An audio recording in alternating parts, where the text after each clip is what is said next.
Welcome back to Grandmommy's house. We are going to be looking at some summer recipes today. I appreciate you joining me each week, and I hope that you're trying out some of these quick and easy recipes that are so tasty and that you're feeding your family some goodies that they will enjoy, because remember, at Grandmommy's house, food is all about love and everybody's welcome. So today we're going to be working on two recipes. The first one is a delicious and easy baked bean recipe, something fun for your cookouts or your potlucks, whatever you're going to do, and it's something that you can make ahead. And the second thing is a yummy dessert called ice cream sandwich cake. So get ready and let's cook with Grandmommy. All right, let's get started on our first recipe, baked beans. So I'm using this glass bowl, but you could use a 9x12 pan, whatever you have available. And what we're going to do is start with one large can of beans. This is a brand I like, but a large can, whatever beans you have on hand or you like to buy. So put that into your dish. I have sprayed my dish with a little cooking spray. So make sure you get all the beans and all the flavorings and all the juice out of this can. This is actually one of those recipes I discovered or made up by myself. It's funny how after years of cooking you kind of figure out different ways to do things. So our beans, our can of beans are in the dish, and now we're going to add a can of chili, any kind of chili. This one is chili with beans, it could be chili without beans, it could be a large can, a small can, that doesn't matter. Pour your chili into your beans. So you're adding some extra flavor already here because you had the brown sugar and flavorings in the beans, and now we're adding chili flavoring and meat and beans into our can of beans. I typically just take a look at finding what's on sale for chili and pick it up and keep it handy. And then, for a little extra pizzazz, we're going to add barbecue sauce. I put in just about 1/4 of a cup. You can put in more or less depending on how much flavor, barbecue flavor, you would like your beans to have. I'm going to pour that in.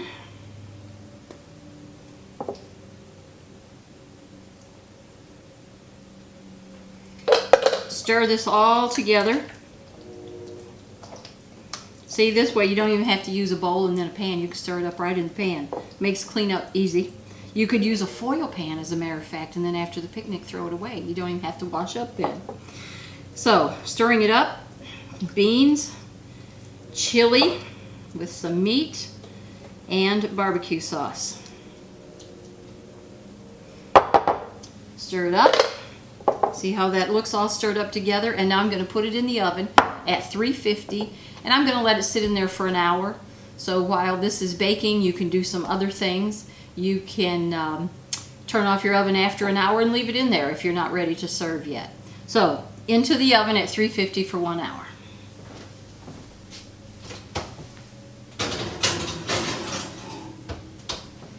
That's why we call them baked beans, right? Now they're baking.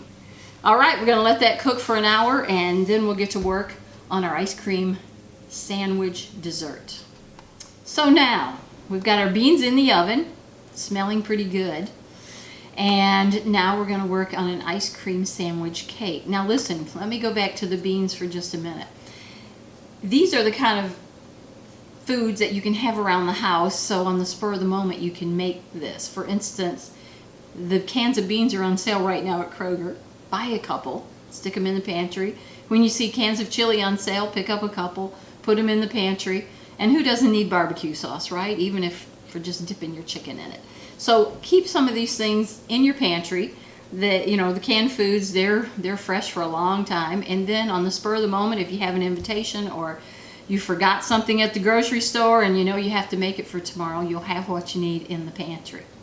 So, ice cream sandwich cake, yum. And speaking of ice cream sandwiches, those were on sale last week too. So I picked up several boxes, stuck them in the freezer.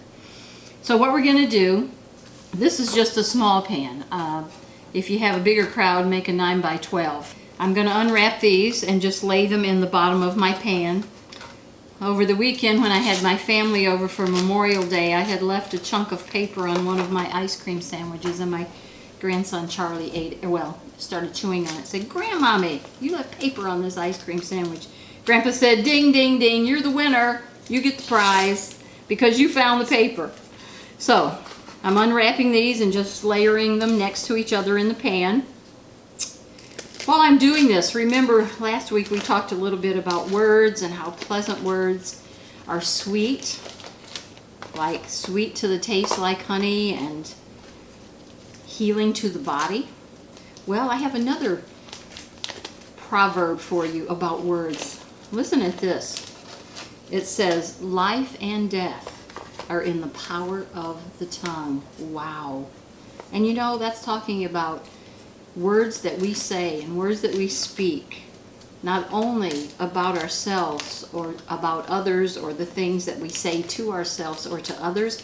That begins to shape how you feel. It begins to shape your attitude. It begins to shape how you see yourself and how others see you.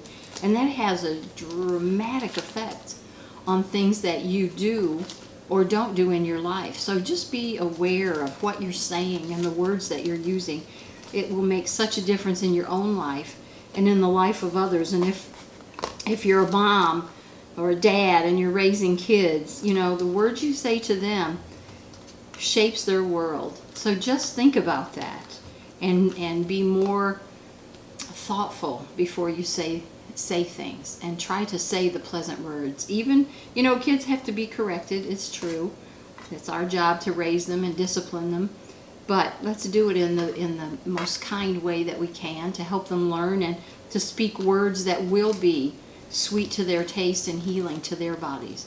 And when those pleasant words and kind words go out, it's not only a blessing to those around us, but it speaks to us as well. So I have layered my ice cream sandwiches, and I had to put a half here on the end, so whatever you need to do to get your ice cream sandwiches to fit in your pan, one layer of those. Next, I'm going to spread over that some Cool Whip. Now for a 9 by 12 size pan, you would use this whole container. For a smaller one here, you might not need the whole pan, but I might use it anyway to make your ice cream sandwich cake thick and fluffy. There's a lot of variations on this. You could add in a layer of maybe chocolate ice cream or some other flavor, but the simplest way is the way I like to do it, so it doesn't take a lot of time, and you can put it together quickly in case somebody just called and they're coming over. So I have a layer of ice cream sandwiches, a layer of Cool Whip, and now for me, I'm going to sprinkle some Heath Bar Crunch on here. You could use chocolate chips, you could use some caramel syrup or chocolate syrup. You could crunch up a candy bar of your own favorite. So there's a lot of ways that you could flavor it. So this is my way of doing it. Okay, so continuing on with the ice cream sandwich cake, we have one layer of ice cream sandwiches, a layer of Cool Whip, and I sprinkled Heath Bar Crunch on mine. Now we're going in for the second layer. So, I'm going to need 6 more. So for this small pan, I need 12 because I'm doing 2 layers. So unwrapping my ice cream sandwiches, getting Cool Whip all over my fingers. My sister Valerie bought me a t-shirt. That's true, it's really cool. It says, "Made with love" means I licked the spoon and kept using it. And that's the way it is at Grandmommy's house. So when you get Cool Whip and ice cream all over your fingers, what do? You lick it off. So 6 more, well, 5.5 ice cream sandwiches in the 9 by 9 or 8 by 8 pan. Another layer of Cool Whip.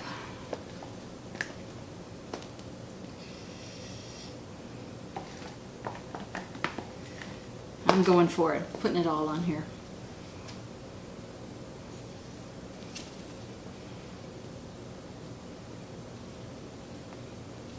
Spreading it on like frosting.